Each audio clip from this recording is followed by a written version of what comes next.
बिस्मिल्लाहिर्रहमानिर्रहीम। बच्चों, हम सेकेंड ईयर के इकोनॉमिक्स में पहला और दूसरा चैप्टर हमने पढ़ लिया है। नेशनल इनकम, कौमी आमदनी और इक्विलिब्रियम ऑफ नेशनल इनकम, कौमी आमदनी का तवाज़ुन।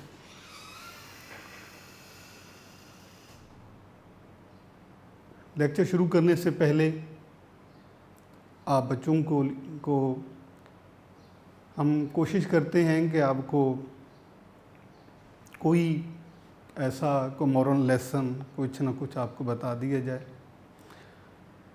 जैसा कि आजकल आप मतलब है आपका जो वक्त है, छुट्टियां हैं आप लोगों को, इसमें आप अपनी सेहत का ख्याल रखें। हेल्दी एक्टिविटीज़ आप अख्तियार करें। सुबह जल्दी जागने की आदत अपनाएं, रात को जल्दी सो जाएं और ये सुबह का आगाज़ अल्लाह रब्बुल इज़्ज़त के पाक नाम और ज़िक्र से करें, जिससे इंशाअल्लाह आपके काम भी आसान हो जाएंगे और कामों में और दिन के मामूलात में बरकत भी रहेगी।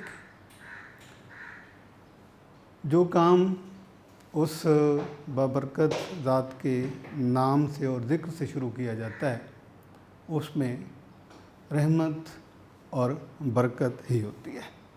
तो हम अपने सिलेबस का आगाज़ करते हैं। पहले हमने कौमी आमदनी, नेशनल इनकम का चैप्टर पढ़ा। उसमें थ्योरी के आर्टिकल थे, वो पढ़े हैं। उसके बाद इक्विलिब्रियम ऑफ नेशनल इनकम, कौमी आमदनी का तवाज़ुन, उसको सॉल्व किया, वो पढ़ा हमने। रिसेंटली जो हमारे लेक्चर चल रहे थे वो इन्हीं दो चैप्टर्स के MCQs, शॉर्ट और उसके बाद लॉन्ग, यानी कि आपको ये बताना है कि ये पेपर में एक MCQ जो है किस तरीके से किस किस सूरत में आपसे पूछा जा सकता है और आपने उसका जवाब देने में किन चीज़ों किन बातों का एहतियात करना है। उसके साथ उसके बाद फिर इंशाअल्लाह हम शॉर्ट को डिस्कस करेंगे। अभी हमारा पहले चैप्टर के जो है वो MCQ अभी हमारे बाकी हैं। इंशाअल्लाह हम उन्हीं से आगाज़ करते हैं। लास्ट के लेक्चर में कौमी आमदनी यानी नेशनल इनकम के हमने जो MCQs कर लिए हैं, उसमें तकरीबन जो है वो मोस्टली हो गए हैं। पहले चैप्टर के 70% तकरीबन MCQs हमने सॉल्व कर लिए हैं। अब उसी से हम बात का आगाज़ करेंगे। बिस्मिल्लाहिर्रहमानिर्रहीम। पहला MCQs आज के इस जो लीक नोट से हम इसको सॉल्व कर रहे थे और ये है 23rd MCQs इकोनॉमिक्स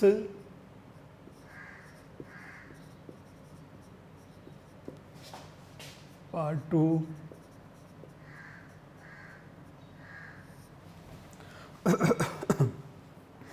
तो MCQ से आगाज़ करते हैं कि MCQs है जी। पहला MPS इज़ ऑलवेज, ठीक है। और उर्दू में ये है MPS का मतलब है मुख्ततिम मैलाने बचत, मुख्ततिम मैलाने बचत हमेशा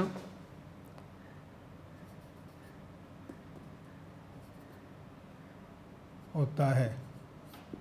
ये हमारा सवाल है। सबसे पहले जो ज़रूरी बात है वो ये कि जो सवाल आपसे पूछा जा रहा होता है, सबसे पहले आपने वो समझना है कि वो बात क्या की जा रही है। क्या बात?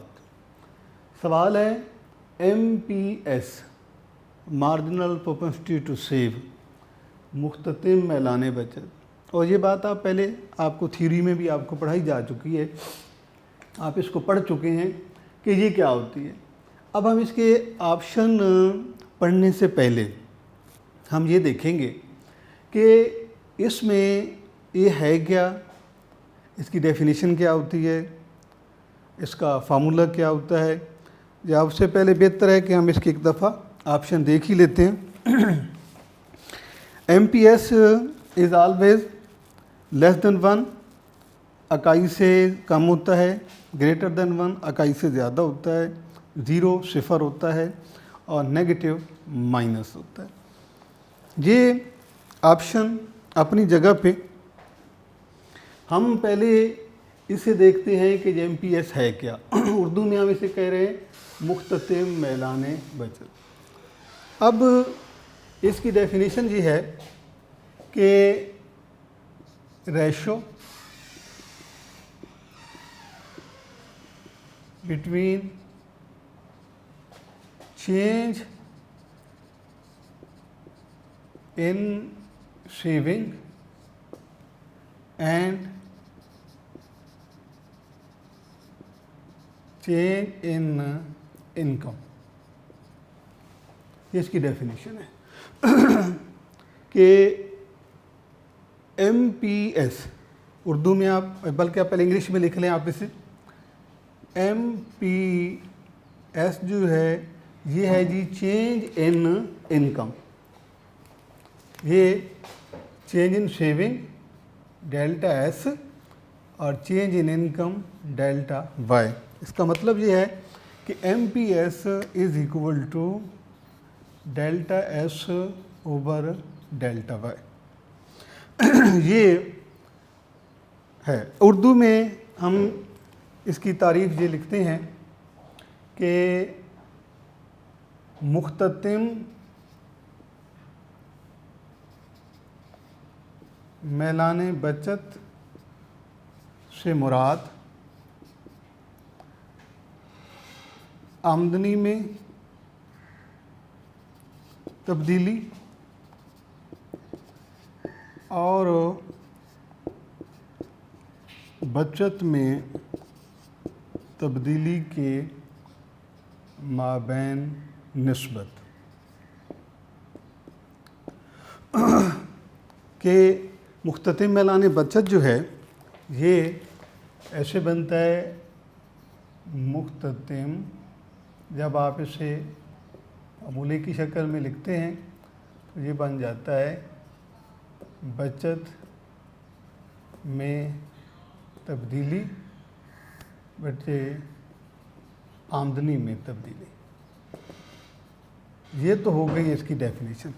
अगर तो आपसे ये सवाल पूछा जाता है कि MPC इज़ इक्वल टू, या ऑलवेज नहीं लिखा हुआ होता और सिर्फ लिखा है कि MPS इज़, तो उसके बाद अगर आपके जवाबात में ये ऑप्शन मौजूद है तो आप लिखेंगे कि MPS is equal to delta S over delta Y।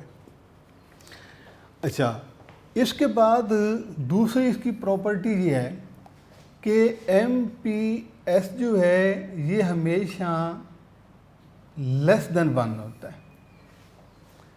MPS marginal propensity to save is always less than 1, कि ये हमेशा जो है भी इकाई से कम होता है। क्योंकि MPS के साथ MPC को जब हम ऐड करते हैं तो वो इक्वल टू 1 होता है।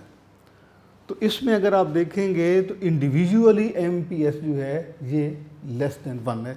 हम अपना अब ऑप्शन देखते हैं। पहला ऑप्शन है MPS is always less than 1। यहाँ पर ये इस के चारों ऑप्शन मैं यहाँ पे आपको लिख देता हूँ इसी MCQs के B C D। पहला ऑप्शन है जी कि MPS इज़ लेस देन 1। दूसरा ऑप्शन है ग्रेटर देन 1। तीसरा ऑप्शन है 0 और चौथा ऑप्शन है कि नेगेटिव। तो अब हमने इसमें क्या पढ़ा है कि MPS जो है इज़ ऑलवेज लेस देन 1।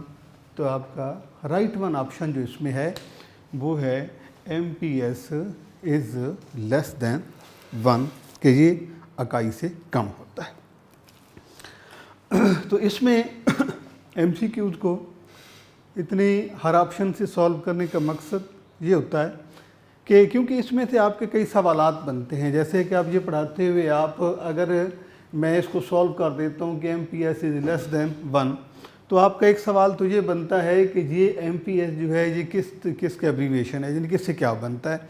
ये सवाल भी आपके जहन में ये भी पूछ सकते हैं। तो ये बनता है मार्जिनल प्रोपेंसिटी टू सेव। फिर आपके जहन में ये सवाल भी हो सकता है कि MPS, what is meant by MPS, होता ये क्या है। तो इसके साथ ये भी, क्योंकि यहाँ पर जो हम स्टेटमेंट यहाँ पे लिखते हैं उससे मुतल्लिका जो भी सवालात आपके जहन में आते हैं वो पॉसिबल क्वेश्चन का हम ख़ास तौर पर ख्याल रखते हैं, क्योंकि ये इससे क्या बनता है या इसके मुराद क्या है या इससे इसका फार्मूला क्या होता है, वो ये सारी लिखने में वो तमाम आंसर आपके आ जाते हैं कि ये MPS जो है मार्जिनल प्रोपेंसिटी टू सेव। आप इससे बल्कि जहाँ पर आप लिख भी सकते हैं जी, ये है मार्जिनल प्रोपेंसिटी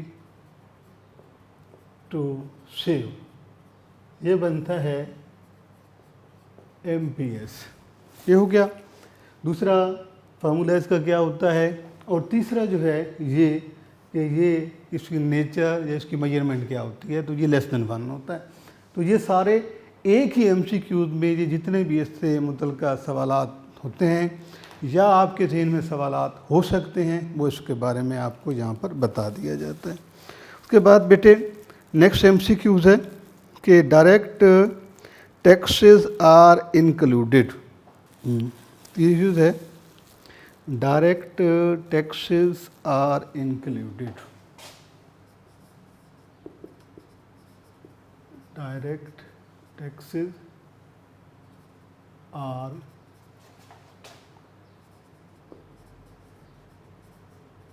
included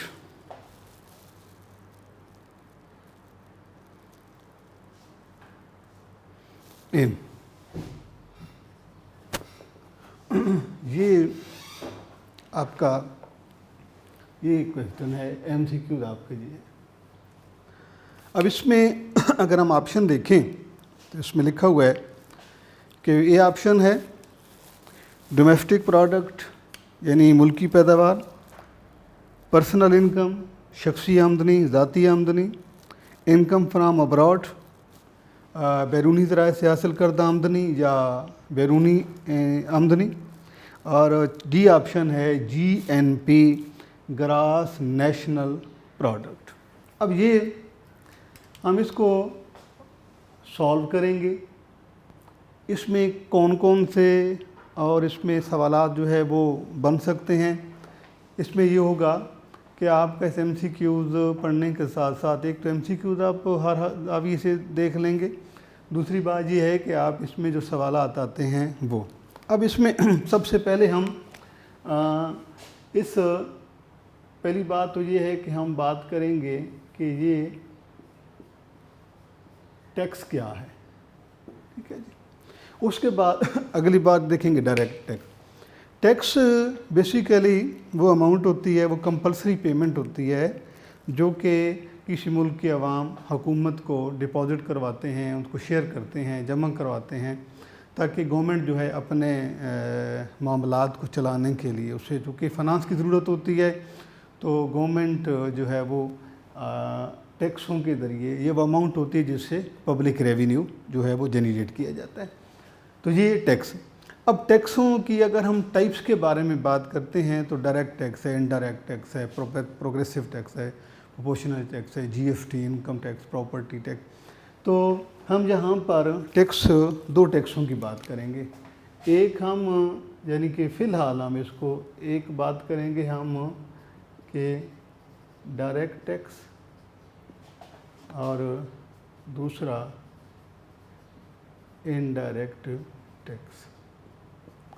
इसमें जो है कि अगर आपसे फ़र्ज़ सवाल जिस तरह से ये है कि डायरेक्ट टैक्स जो है ये इससे मुतल्लिक़ भी कोई आपसे एमसीक्यू और भी पूछा जा सकता है, जैसे कि हम इसको सॉल्व करें।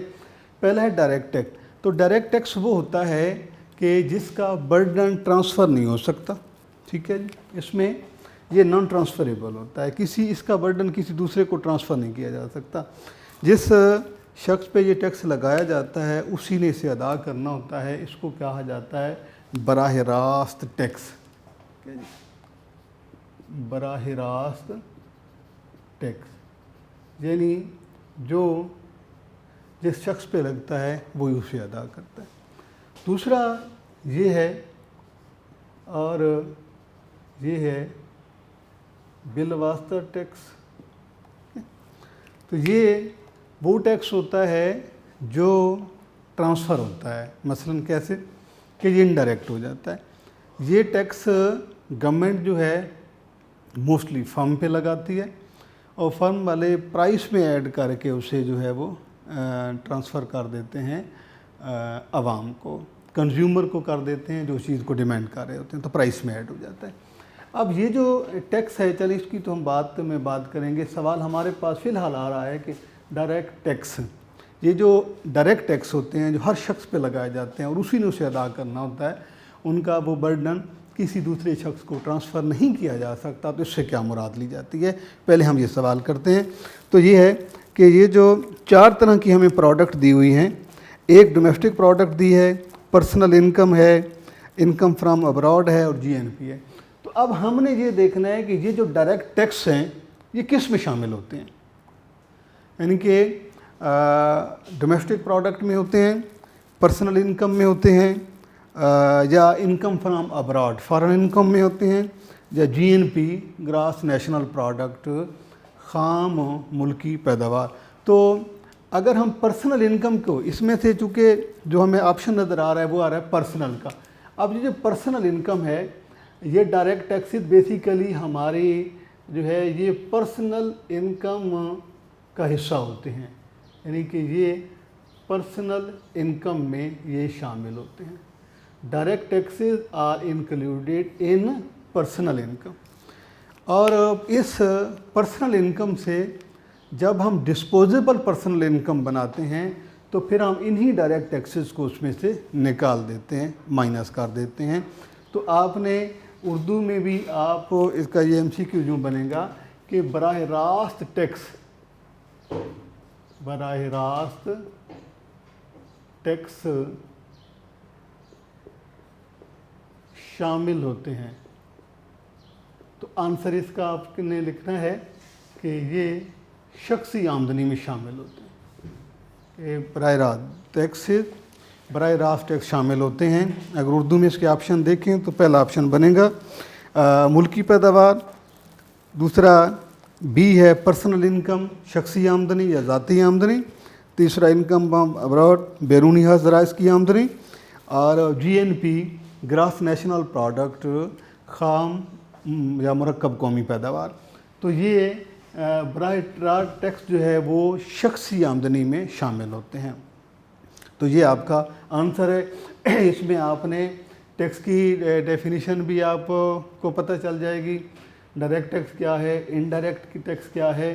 और टैक्स बेसिकली जो है ये किसी भी गवर्नमेंट की इनकम का ये सबसे बड़ा ज़रिया होता है, यानी major source of public revenue is tax. सबसे बड़ा ज़रिया किसी भी गवर्नमेंट के आप उनके फाइनेंस को, उनके पब्लिक रेवेन्यू को अगर आप सोर्सेज को देखें तो मेजर सोर्स जो इसमें पब्लिक रेवेन्यू का होता है वो टैक्स होते हैं। वो टैक्स हर तरह का टैक्स होता है, डायरेक्ट हो, इनडायरेक्ट हो, प्रॉपर्टी टैक्स हो, के अलावा पर्सनल टैक्स हो, जो जिस तरह के भी।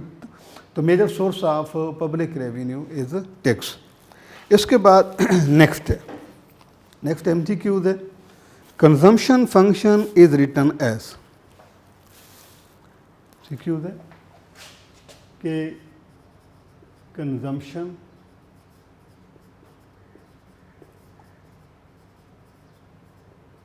फंक्शन इज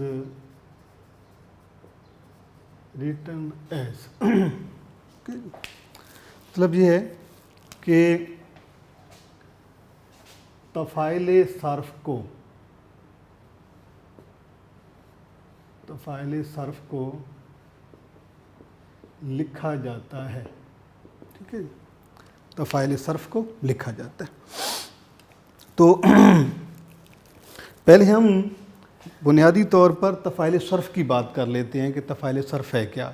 इसमें एक तो ये है कि आपका कंजम्पशन क्या होता है, कंजम्पशन फंक्शन क्या है, कंजम्पशन फंक्शन की नेचर क्या होती है, और ये किन वेरिएबल के जो है ना म्यूचुअल रिलेशन को कहा जाता है। तो उससे मुतल्लिक़ तमाम सवालात हम यहाँ पे पढ़ते हैं। सबसे पहली बात तो हम यहाँ पे ये करेंगे कि ये कंजम्पशन बेसिकली है क्या। ये आप लोग को पहले आपको पढ़ा दिया है। कंजम्पशन कहते हैं सर्फ को, और इसको सी से जारी किया जाता है। जल्दी बताऊँगा ज़रा इसको कि consumption is the part of income that is consumed to buy the goods that direct satisfaction for consumer। आमदनी का वो हिस्सा जिसे ज़रूरियात ज़िंदगी पर ख़र्च किया जाता है। इसके बाद अगली बात हम ये करते हैं कि कंजम्पशन फंक्शन क्या है। कंजम्पशन पढ़ने के बाद बात कंजम्पशन फंक्शन यानी तफ़ाइल सर्फ। सिर्फ डेफिनीशन हमने लिखी है कंजम्पशन की कि ये आमदनी का वो हिस्सा है जिसे ज़रूरियात ज़िंदगी पूरी करने पर ख़र्च कर दिया जाता है। लेकिन ये जो है अपना कंजम्पशन फंक्शन, इसकी डेफिनीशन ये है, ये वाली ये है कि relationship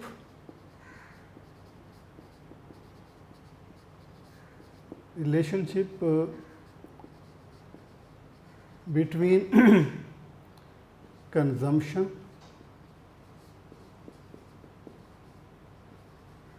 and income is known as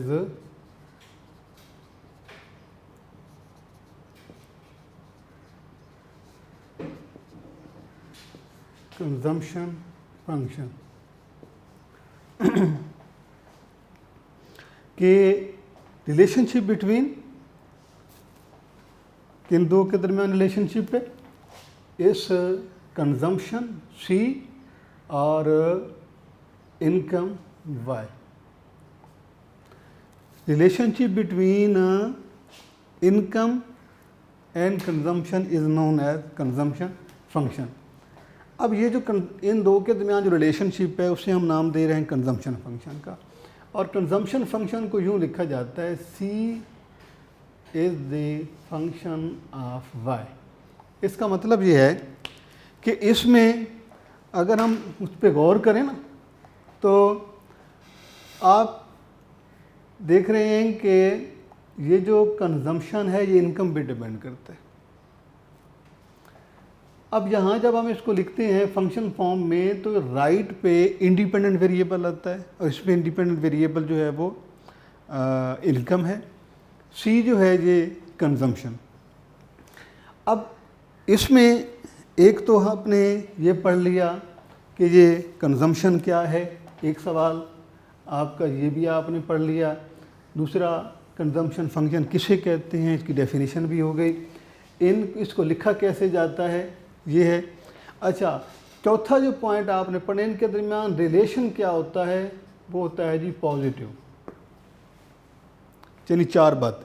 पहला इस एक स्टेटमेंट से हमने पहले कंजम्पशन की डेफिनेशन पढ़ी, फिर कंजम्पशन फंक्शन है, फिर कंजम्पशन फंक्शन को कैसे लिखा जाता है, और इनके दरमियान रिलेशनशिप जो है वो पॉजिटिव है। इसका मतलब ये है कि ये इंडिपेंडेंट वेरिएबल और डिपेंडेंट वेरिएबल के दरमियान जो रिलेशन है वो पॉजिटिव है, उनकी चेंज डायरेक्शन सेम होनी है। जैसे ये कि इनकम अगर बढ़ेगी तो कंजम्पशन भी बढ़ जाएगा और इनकम के कम होने पर कंजम्पशन भी कम हो जाएगा। ठीक है जी, तो ये रिलेशनशिप इनके दरमियान हो गया पॉजिटिव, एक बात। अच्छा, इसके अलावा ये है कि इसको कहा जाता है इंक्रीजिंग फंक्शन।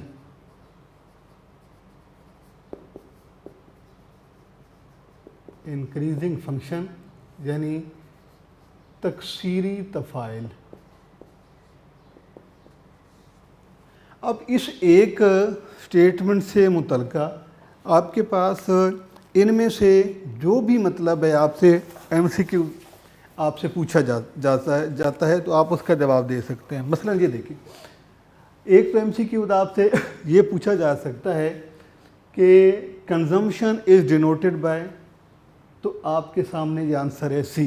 कोई और ऑप्शन मौजूद हो सकते हैं। आपसे ये भी पूछा जा सकता है कि part of income that is consumed, ये एक आपसे एमसीक्यू बना के आपसे पूछ सकते हैं।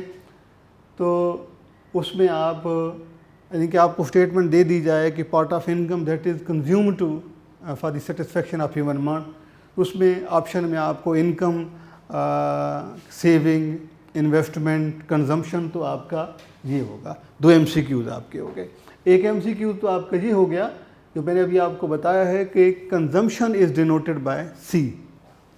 दूसरा कि कंजम्पशन से मुतल्लिक आपसे एमसीक्यू पूछा जा सकता है कि कंजम्पशन मतलब है द पार्ट ऑफ इनकम, ये अगर स्टेटमेंट आपको दे देते हैं कि part of income that is consumed, ठीक है, for the satisfaction of A want, तो उसमें आपके ऑप्शन में आपको कंजम्पशन, सेविंग, इन्वेस्टमेंट और उसके अलावा जो है वो इनकम दे सकते हैं। तो उसमें आपका ऑप्शन क्या होगा? कंजम्पशन। यानी दो सवाल आपके हो गए। अब ये सवाल आपसे यूँ भी पूछा जा सकता है कि consumption is the part of income that is, उसके बाद कंज्यूम्ड ऑप्शन दे दें, इन्वेस्टेड ऑप्शन दे दें, सेव्ड दे दें, नॉन ऑफ दी। तो आप क्या जानते हैं कि consumption is the function, consumption is the part of income that is consumed. तो आंसर में आपने देखना है कि उसमें कंज्यूम होना चाहिए, क्योंकि कंजम्पशन तो वो पार्ट है जो कि कंज्यूम हो जाता है। 3 एमसीक्यू। चौथा एमसीक्यू कि consumption function is the relationship between, आपने क्या पढ़ा है, किन के दरमियान रिलेशनशिप है? सी और वाई में। यानी कि बता रहा हूँ, अब हम जहाँ पे ये देख रहे हैं कि इसमें से कितने एमसीक्यू, एक स्टेटमेंट है, बेशुमार इसमें से एमसीक्यूज हो सकते हैं। लेकिन ये सारा आपको बताने का मकसद ये होता है कि अगर किसी भी एंगल से, किसी भी सूरत में आपसे एमसीक्यू अगर पूछा जाए तो आप जवाब दे सकें। 3 एमसीक्यूज आपको मैंने पहले बता दिए। चौथा एमसीक्यूज है कि consumption function is the relationship between, क्या बिटवीन है जी? ऑप्शन में आपके पास होना चाहिए कंजम्पशन और इनकम। अगर आपके पास को और आ जाता है कि सेविंग और इनकम आ जाता है, सेविंग और कंजम्पशन आ जाता है, इनकम और सेविंग आ जाता है, तो आपने उसमें से ऑप्शन जो ढूंढना है इस एक तरह के एमसीक्यूज में वो ये है कि consumption function is relationship between income and consumption. ये आपका राइट वन ऑप्शन होगा। इसी में से एक एमसीक्यू आपसे और भी हो सकता है, और ये है कि relationship between income and consumption is, relationship between income and consumption is, आगे आपको बहुत सारे फंक्शन दे देते हैं, demand function, supply function, consumption function, saving function. तो आपने यहाँ पे ये पढ़ा है कि इन दो के दरमियान, इनकम और कंजम्पशन के दरमियान जो रिलेशनशिप है वो कंजम्पशन फंक्शन है। ओके हो गया। उसके बाद देखें आप, ये 5 एमसीक्यूज हमने यहाँ से बना ली। अब एक एमसीक्यू जो है आपसे कि ये हो सकता है, यहाँ पे एक एमसीक्यू बन सकता है, जैसे ये है कि ये देखें, in consumption function a relationship between income and consumption is positive, negative, zero, कोई भी ऑप्शन आपको दे दे। तो ये आपका एमसीक्यू जहाँ से एक और बन सकता है, और वो क्या हो सकता है? पॉजिटिव। अच्छा, फिर यहाँ से एक और एमसीक्यूज़ की पॉसिबिलिटी ये है कि आपको ये एमसीक्यूज़ हम बना सकते हैं कि on increasing income, consumption, increases, decreases, remain constant, become zero. तो यहाँ पे क्या आप लिखेंगे कि on increasing income consumption increases, ये हो सकता है। फिर एक जो है आप और आपसे एक MCQ आपसे यहाँ से भी एक हो सकता है, और वो ये हो सकता है कि consumption function is written as, और जैसा कि हमारे पास MCQs मौजूद भी है, तो हमने ये देखना है कि कंजम्पशन फंक्शन जब लिखेंगे तो इस फंक्शन के राइट पे इनकम होगा, लेफ्ट पे C यानी कंजम्पशन होगा, तो C is the function of Y। अब यहाँ पर जो ऑप्शन मौजूद हैं वो पहला है C is equal to Y यानी आमदनी सर्फ के बराबर। दूसरा है C is equal to S over Y यानी कंजम्पशन बराबर सेविंग तकसीम इनकम। उसके बाद है C is the function of Y और Y is equal to S। तो आपका राइट ऑप्शन है C is the function of Y। अच्छा, इसके अलावा एक MCQ और भी यहाँ पे हम बना सकते हैं, और वो ये है कि कंजम्पशन फंक्शन इज़, तो उसमें आपका ऑप्शन हो सकता है इंक्रीजिंग फंक्शन, डिक्रीजिंग फंक्शन, जो है इसके increasing function, decreasing function, single valued function, inverse function. तो आपने ये देखा है कि कंजम्पशन फंक्शन जो है ये बाय नेचर इंक्रीजिंग होता है। तो अब ये है कि आपने एक MCQs जब आपने स्टेटमेंट पढ़नी है उससे मुतल्लिका कई MCQs होते हैं जो आप उन्हीं में से जो है वो डेवलप करते हैं, उन्हें बनाते हैं। तो ये हम कोशिश करते हैं कि पहले हमने थ्योरी में भी इन्हीं चीज़ों को तफसील से पढ़ा था, उसके बाद अब हम जब MCQs कर रहे हैं तो हमारी कोशिश है कि आपसे ये सारी चीज़ें जो हैं आप रिवाइज़ करते जाएं, आप याद करते जाएं ताकि आपको अच्छी तरह आ जाएं। और इंशाअल्लाह जब हम शॉर्ट पढ़ेंगे तो चूँकि हम यहाँ पर मोस्टली हम ये डिस्कस करके शॉर्ट की तरफ जाएंगे तो वो और भी आपके लिए आसान हो जाएगा, आप उसको अच्छी तरह तैयार कर सकते हैं। तो आज के हमारे लेक्चर में ये जो MCQs हमने किए हैं इसमें जो शॉर्ट थे वो डिस्कस किए हैं, और पॉसिबल जो इसमें MCQs हो सकते हैं उनको हमने डिस्कस किया है। अब इंशाअल्लाह हम अपने MCQs को हमारे जो टॉपिक चल रहा है इससे हम इसी से आगे इसको जो है वो कंटिन्यू करेंगे। अल्लाह हाफ़िज़।